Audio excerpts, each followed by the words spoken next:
اور ساتھ ساتھ اللہ کے نبی کی اتباع بھی کرے تو اس کو نتیجے میں کیا ملے گا؟ اللہ اس کو محبوب بنائیں گے، اللہ اس کے گناہوں کو بخشیں گے، پھر اللہ اور رسول کی اطاعت کا بھی حکم ہے۔ اس کے بعد کچھ انبیاء کا تذکرہ ہے، اس میں حضرت آدم، حضرت نوح اور حضرت ابراہیم علیہ الصلاۃ والتسلیمات کا تذکرہ ہے، اور آل عمران کا بھی تذکرہ ہے، جس کی وجہ سے اس صورت کو آل عمران کہا جاتا ہے۔ یہی آل عمران کا وہ قصہ ہے جس کی بنا پر اس صورت کو بھی آل عمران کہا جاتا ہے۔ حضرت عیسیٰ علیہ السلام کے بارے میں چونکہ نصارہ کا عقیدہ الوہیت کا تھا، تو ان کی تردید کی گئی کہ ذریۃ بعضھا من بعض، یہ جتنے بھی انبیاء ہیں ان کی اولادیں ہیں، یہ آپس میں ایک دوسرے کی اولادیں ہیں، اور جو ایک دوسرے کی اولاد ہو وہ الہ اور خدا نہیں ہو سکتے، لہٰذا ان سے الوہیت کی نفی کر دی گئی۔ آگے قصہ ہے حضرت عمران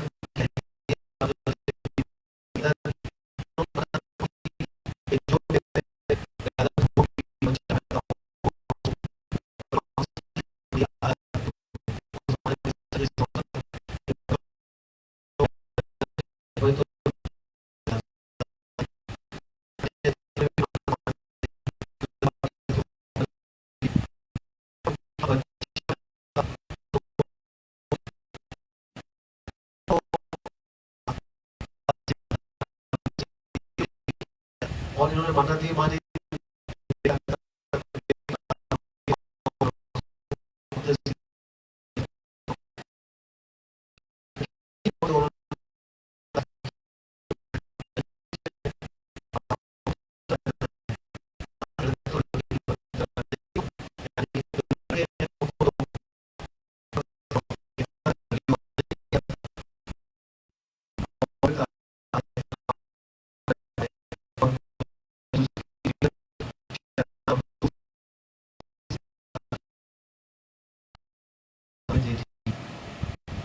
مہاراج جب وہ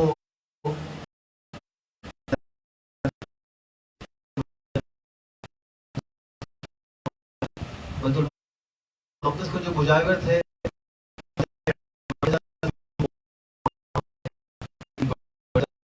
امام کی یہ صاحبزادی تھی، ہر ایک نے چاہا کہ یہ میری پرورش ہو،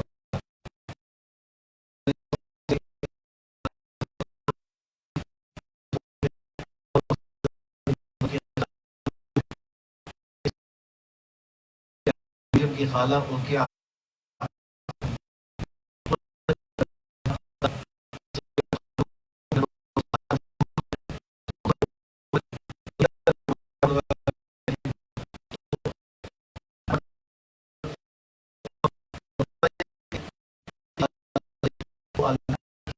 تھے، چلنے لگے،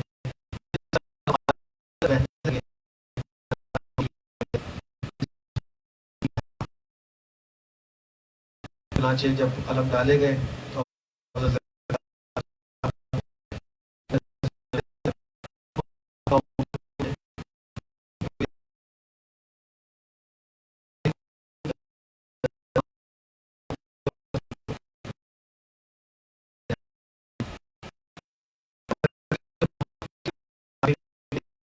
کا پھل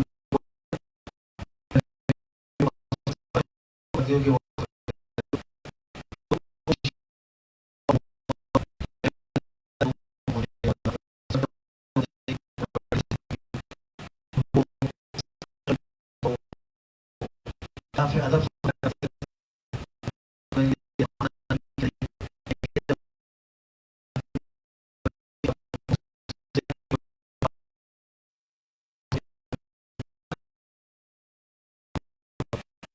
فرمائی اور کہا کہ علامت یہ ہوگی کہ 3 دن تک تم گفتگو نہیں کر سکو، تم اپنی بات چیت نہیں کر سکو گے۔ اللہ کی قدرت دیکھیے کہ جو تولید کی صلاحیت بند تھی اللہ نے اس کو جاری کر دی، اور جو کلام کی صلاحیت جاری تھی اس کو علامت کے طور پہ بند کر دی۔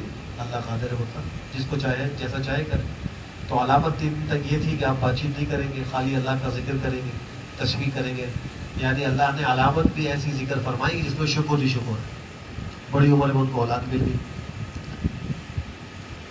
حضرت زکریا کو حضرت یحییٰ علیہ السلام اللہ نے عطا فرمایا۔ پھر حضرت مریم جب بڑی ہو گئی تو بغیر باپ کے ان کے ہاں اللہ نے ایک بیٹے کی ولادت کروائی، اور اس کا قصہ سورہ مریم میں آئے گا، وہاں ہم اس کو انشاءاللہ ذکر کریں گے۔ یہاں صرف حضرت مریم کی پیدائش کا ذکر ہے، اور حضرت زکریا کی دعا کا تذکرہ ہے، اور پھر دعا کے نتیجے میں اللہ نے ان کو اولاد دی، اس کا تذکرہ ہے۔ اس تذکرے میں ایک دعا ہے، ربی ہب لی من لدنک ذریۃ طیبۃ انک سمیع الدعاء، جس کی اولاد نہ ہوتی وہ اس دعا کو کثرت سے مانگا ہے، یا جس کی اولاد ہو نافرمان کو کی بدولت ادا کرے، کی نام تو اللہ بنا دے۔ یہ بھی فضائل دور ہے، فرشتوں کو کر کو یہ بیان چن لیا ہے، اور اس زمانے کی موجود سب پر اللہ نے ان کو ایک فضیلت بخشی ہے۔ پھر کہا کہ اپنے پروردگار کی اطاعت کرتی رہو، اور سجدہ کرتی رہو، اور رکوع کرنے والوں کا رکوع کرتی رہو۔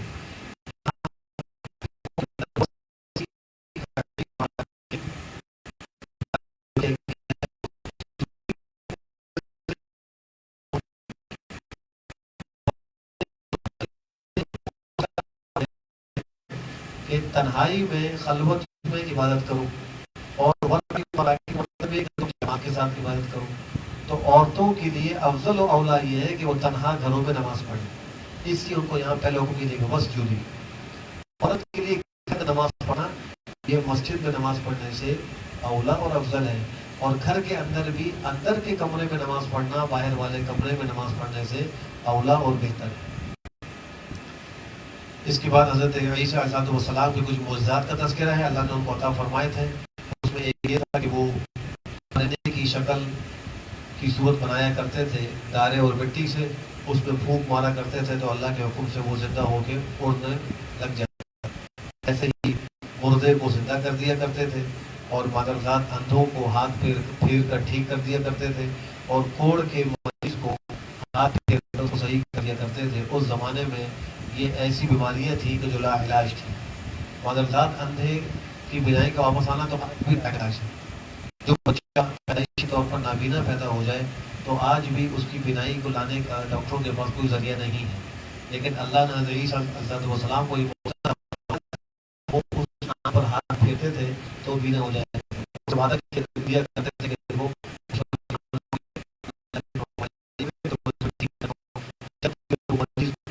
کر لیتا تو پھر اس میرے اس کی بینائی لوٹا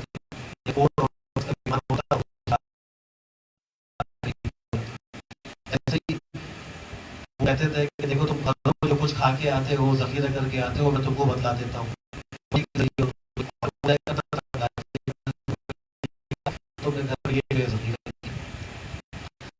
اس کے بعد اگر عیسیٰ علیہ السلام کی حیات تذکرہ ہے، اللہ نے ان کو آسمان میں زندہ رکھا ہے، اسی لیے فرمایا کہ وہ کلام کریں گے کہولت کے زمانے میں بھی، یعنی ادھیڑ عمر کی حالت میں بھی کلام کریں گے۔ جیسے شیر خواہی کے حالت میں انہوں نے کلام کیا تھا، اس کا تذکرہ انشاءاللہ سورہ مریم میں آئے گا، وہاں ہم ذکر کریں گے۔ لیکن جو ہے وہ کہولت کے اندر بھی کلام کریں گے۔ کہولت کہتے ہیں ادھیڑ عمر، اور جب ان کا ہوا تو ادھیڑ عمر کو نہیں پہنچے، تو یہ اس بات پر دلیل ہے کہ ابھی آسمانوں پر زندہ ہیں۔ ادھیڑ عمر کی حالت کے اوپر آئے گی، اس میں بھی وہ حکمت سے بھرپور کلام فرمائیں گے، اور پھر جتنا اللہ نے رکھا ہے دنیا میں گزار کر تبھی موت سے انتقال کریں گے، اور پھر پیغمبر کے روزے میں ان کے ساتھ جو نصارہ کا ایک وفد آیا تھا نجران سے، ان کو جب دعوت دی کہ قبول نہیں کیا تو آپ نے ان کو مباہلہ کیا۔ آخر میں مباہلہ یہ ہوتا ہے کہ جب فریقین کے آپس میں کسی بات پر دلیل سے فیصلہ نہ ہو تو آخری حل یہ ہوتا ہے کہ بھائی آؤ اپنے بچوں کو لے کر اپنے بچوں کو لے کر آتے ہیں، کھلے میدان میں جاتے ہیں، اور اس وقت ہم مباہلہ کرتے ہیں، یعنی ہم جھوٹ پر اللہ کی لعنت۔ تو آپ نے نصارہ نجران کو اس بات کی دعوت دی، آؤ مباہلہ کرتے ہیں۔ تو ان کا جو بڑا ایک سردار تھا اس نے ساتھیوں کو کہا کہ دیکھو یہ اللہ کے نبی ہیں، آپس میں بات چیت کی، سامنے تو اظہار نہیں کیا، اگر تم ان سے مباہلہ کرو گے تو تمہارے گھر اور کچھ نہیں بچے گا، تو ان سے مباہلہ مت کرو، مصالحت کرو۔ تو انہوں نے آ کر کہا کہ مباہلہ نہیں کریں، اور ہر سال کچھ کپڑے جوڑے وغیرہ دینے کا وعدہ کیا وہ دیا کرتے تھے۔ اس کے بعد ابراہیم علیہ السلام کا تذکرہ ہے، یہودی کہتے تھے وہ یہودی ہیں، عیسائی کہتے تھے وہ عیسائی ہیں، مشرکی کہتے تھے وہ مسلمان ہیں۔ ہر ایک ان کو اپنا مقتدا اور امام مانا کرتا تھا اور کہتا تھا کہ ہم جس دین پر ہیں وہ ابراہیم کا دین ہے۔ اللہ نے ان تینوں فریقوں کی نفی کی، فرمایا کہ ماں کان ابراہیم یہودی نہیں تھے، ولا نصرانی نہیں تھے، ولکن کان حنیفا مسلما، لیکن وہ حنیف اور مسلم تھے، اللہ کی مشرکین میں سے بھی نہیں تھے۔ یہ بھی فرمایا کہ لوگوں میں سب سے زیادہ وہ لوگ ہیں جنہوں نے ان کی اتباع کی، یعنی ان پر ایمان لانے کے اوپر، اور یہ نبی مرسل، نبی آخر الزمان، اور ان پر ایمان لانے والے مومنین، یہ حضرت ابراہیم سب سے زیادہ قریب ہے۔ کافرین نصارہ کہتے ہیں سب سے زیادہ قریب ہے، یہود کہتے ہیں کہ ہم قریب ہیں، مشرکین کہتے ہیں ہم قریب ہیں۔ اللہ فرماتے ہیں حضرت ابراہیم کے قریب وہ ہیں جو ان کے زمانے میں ان پر ایمان ہے، اور اس زمانے میں ہمارے اور ان پر ایمان لانے والے کوئی حضرت ابراہیم کی زیادہ قریب ہے۔ اہل کتاب میں سے لوگوں کی ایک سازش اہل ایمان کے خلاف بھی تھی کہ انہوں نے اپنے کچھ لوگوں کو کہا تم ایسا کیا، ایسا کرو ایمان لاؤ اور ہم کو مرتد ہو۔ شاید تمہارے طرز عمل کو دیکھ کر مسلمان ہی سمجھیں کہ یہ دین واقعی صحیح دین نہیں ہے، یا اہل کتاب جو اہل علم ہے یہ دیکھو ایمان کر پھر واپس چلے گئے۔ تو انہوں نے ایک سازش کے طور پہ طریقہ اختیار کیا، اللہ نے اس کا ذکر بھی فرمایا کہ اہل کتاب سے گروہ نے کہا ایمان لاؤ، ایمان نبی کے واسطے ہے دن کے اول حصے میں اور آخر حصے میں، شاید یہ واپس آئے، شاید یہ لوگ حال دیکھ کر اور تمہاری حرکت دیکھ کر چھوڑ کر دوبارہ اپنے آبائی زندگی کی طرف آ جائیں۔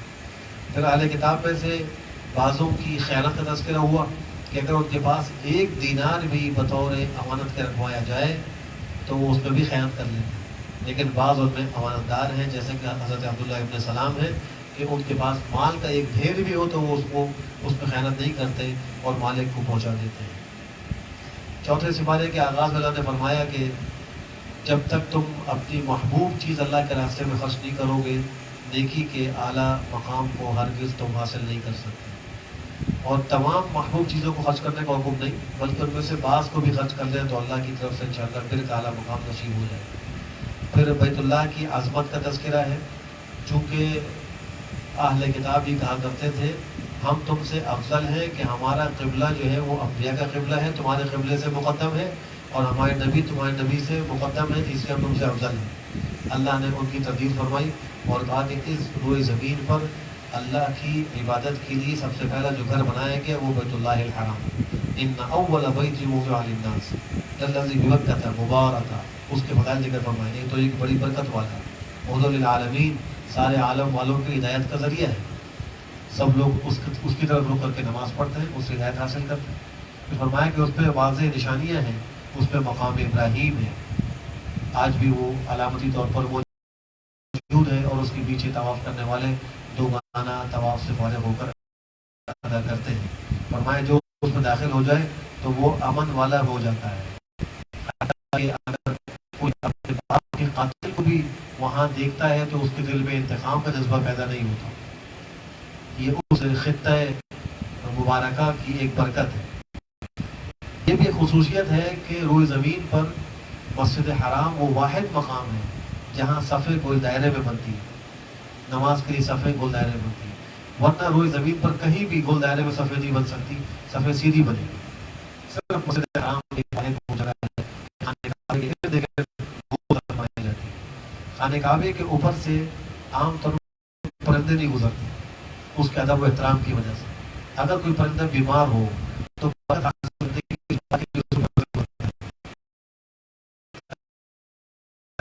اسی خانہ کعبے کے بالکل اوپر 7ویں آسمان پر بیت المعمور ہے۔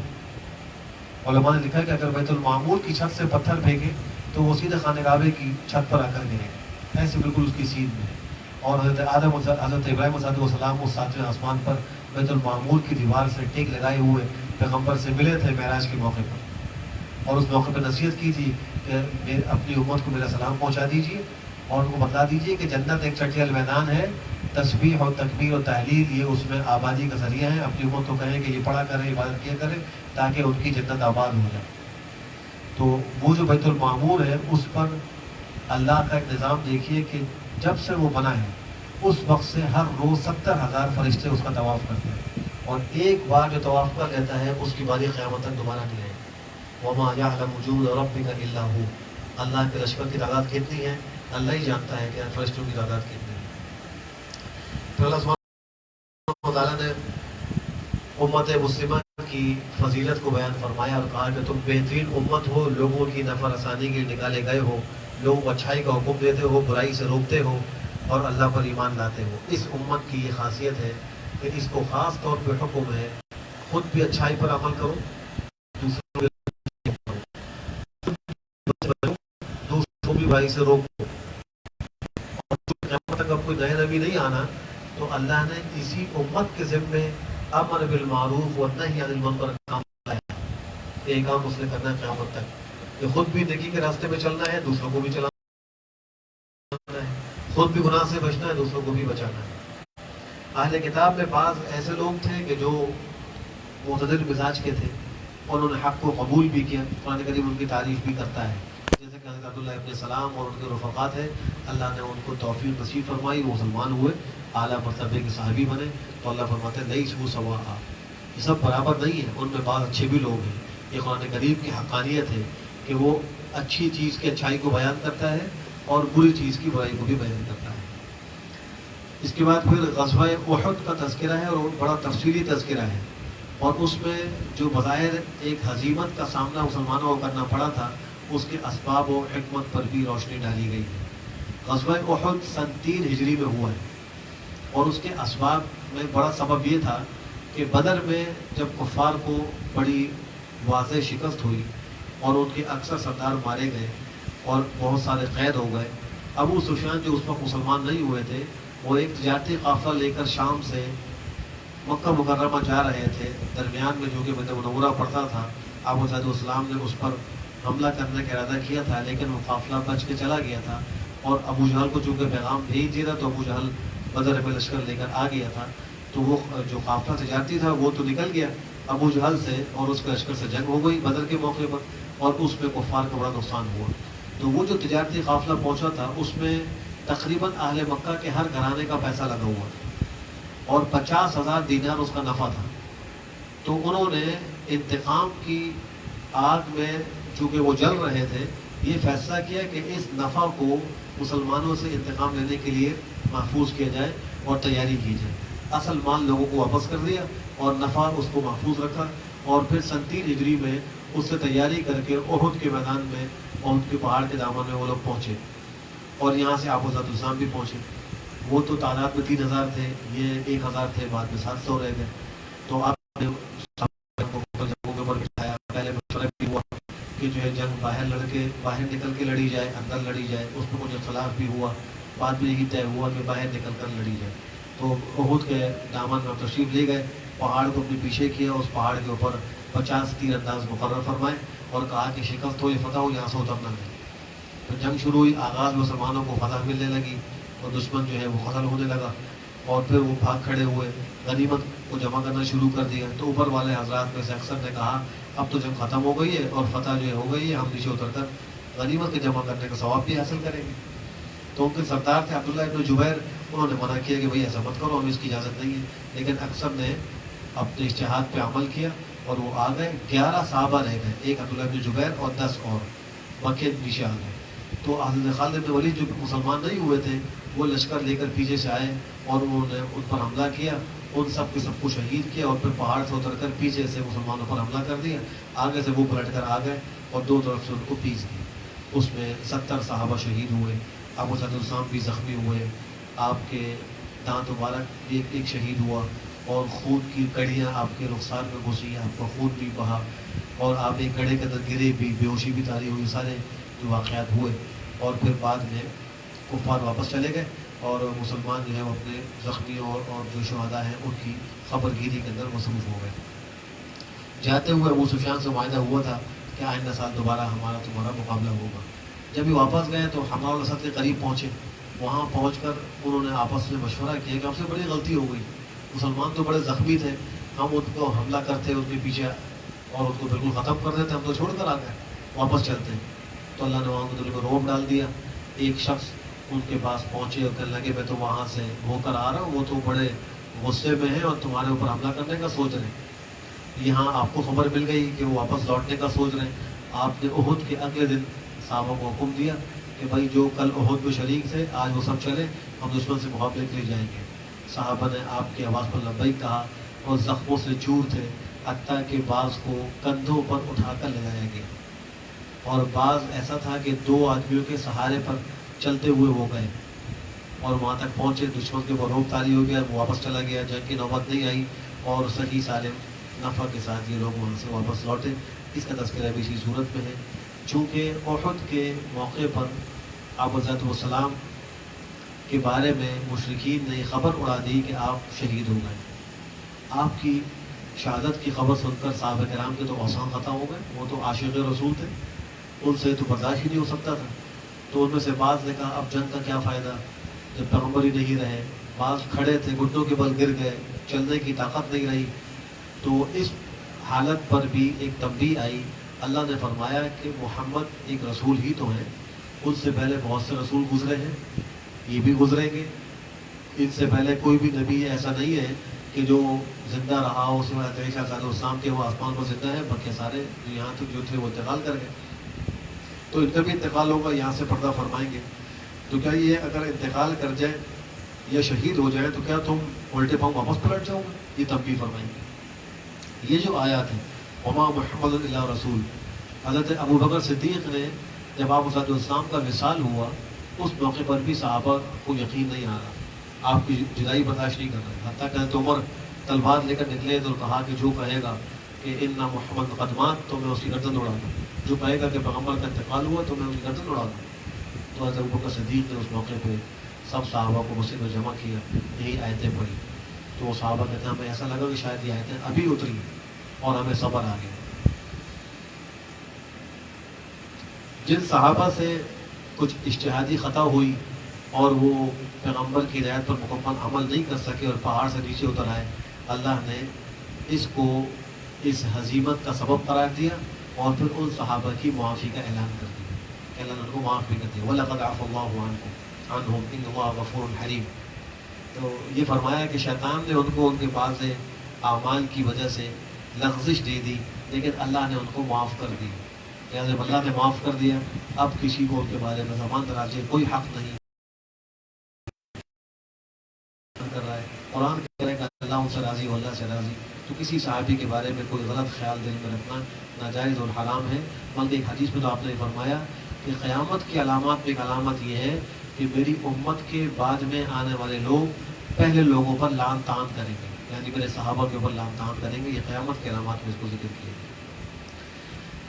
پھر شہداء کے بارے میں فرمایا کہ ان کو مردہ مت خیال کرو، وہ زندہ ہیں، ان کو پروردگار کے پاس روزی دی جاتی ہے، بڑے خوش ہیں جو اللہ نے ان کو اپنے فضل سے عطا فرمایا ہے، اور جو لوگ ان سے آ کر نہیں ملے ان کے حالات کو سن کر خوشیاں مناتے ہیں کہ ان پر بھی خوف اور غم نہیں ہوگا۔ آیت نمبر 164 میں اہل ایمان پر آپ علیہ السلام کی بعثت کو بطور احسان کا ذکر فرمایا، لقد من اللہ علی المؤمنین۔ اور اس آیت میں بھی پیغمبر کی وہ بعثت کے 4 مقاصد ذکر فرمائے، قرآن کریم کی تلاوت، قرآن کریم کی تعلیم، اس کی تفسیر اور دلوں کا تزکیہ، یہ چاروں چیزیں یہاں بھی مذکور ہیں۔ سورت کے آخر میں ایک حقیقت یا یوں کہیے کہ ایک عقیدہ مضبوط کیا گیا، اور وہ یہ ہے کہ ہر نفس موت کا ذائقہ چکھنے والا ہے۔ موت ایک حقیقت، یہ مسلمان کا عقیدہ بھی ہے کہ ہر ایک کو جو اس دنیا میں آیا ہے موت لاحق ہوگی۔ کل شیء ہالک الا وجہ، ہر چیز ہلاک ہونے والی ہے سوائے اللہ کی ذات کے، بقا اور دوام اللہ کی ذات کو ہے، باقی سب کو فنا ہے۔ آگے فرمایا کہ یہ تو ایک حقیقت ہو گئی، اصل کام کرنے کا کیا ہے؟ وَإِنَّمَا تُوَفَّوْنَ أُجُورَكُمْ يَوْمَ الْقِيَامَةِ، قیامت کے دن تم کو تمہارے اعمال کا اجر دیا جائے، بدلہ دیا جائے گا۔ تو اصل توجہ کرنی ہے اپنے اعمال پر، اس دنیا میں رہ کر اپنے اعمال پر توجہ کرنی ہے۔ اس زندگی کو اللہ کی نعمت سمجھ کر اور ایک مہلت سمجھ کر اچھے طریقے سے استعمال کرنا ایک مسلمان کی ذمہ داری ہے، تاکہ کل قیامت میں اس کو اس پر اچھا اجر ملے۔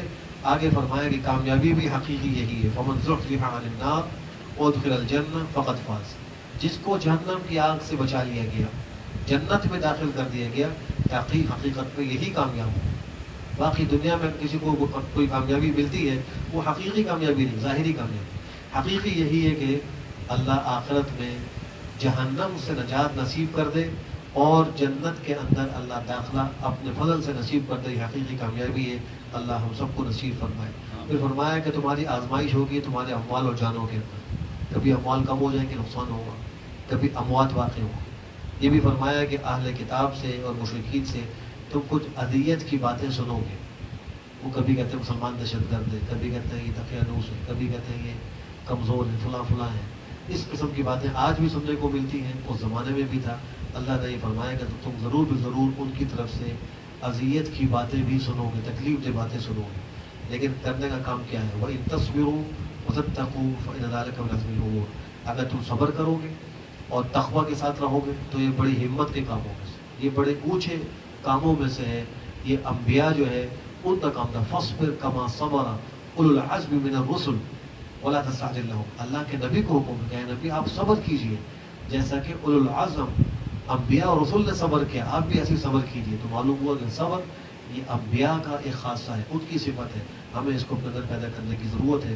سورت کے آخر میں کوئی دعاؤں کا تذکرہ ہے اور پھر کافروں کے مال و دولت کے اوپر انسان کو توجہ نہ دینے کا بھی ذکر ہے، کہ انسان دھوکے میں نہ پڑے ان کو دیکھ کر کے وہ تو بڑی ترقی کر رہے ہیں، بہت آگے جا رہے ہیں، بڑا ان کے پاس مال ہے، وسائل ہیں۔ اس پر انسان کبھی بھی جو ہے وہ غرور نہ کرے، نہ دھوکے میں پڑے، اس لیے کہ ان کے پاس جو کچھ ہے عارضی ہے، آخرت میں ان کے لیے تو ہلاکت ہے، عذاب ہے۔ تو یہ دنیا کی کامیابی، دنیا کی چمک دمک، اس کی حیثیت کیا ہے؟ لہٰذا اس سے متاثر نہیں ہونا چاہیے۔ آخری آیت میں اس صورت میں اکثر جو احکام ذکر ہوئے ان پر عمل کرنے کا ایک گر بتلایا گیا، اور وہ یہ ہے کہ اصبروا وصابروا ورابطوا واتقوا اللہ۔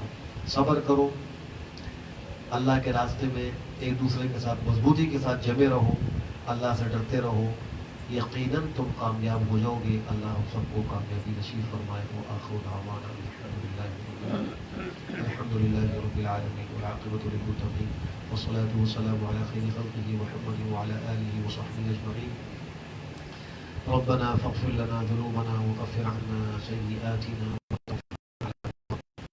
ربنا وآتنا ما وعدتنا على رسلك ولا تخزنا يوم القيامة ولا تخزنا يوم القيامة ولا تخزنا يوم القيامة إنك لا تخلف الميعاد اللهم إنك عفو كريم تحب العفو فاعف عنا يا كريم ربنا آتنا في الدنيا حسنة وفي الآخرة حسنة وقنا عذاب النار ربنا لا تزغ قلوبنا بعد إذ هديتنا وهب لنا من لدنك رحمة إنك أنت الوهاب وصلى الله تعالى على خير خلقه محمد وعلى آله وصحبه أجمعين برحمتك يا أرحم الراحمين۔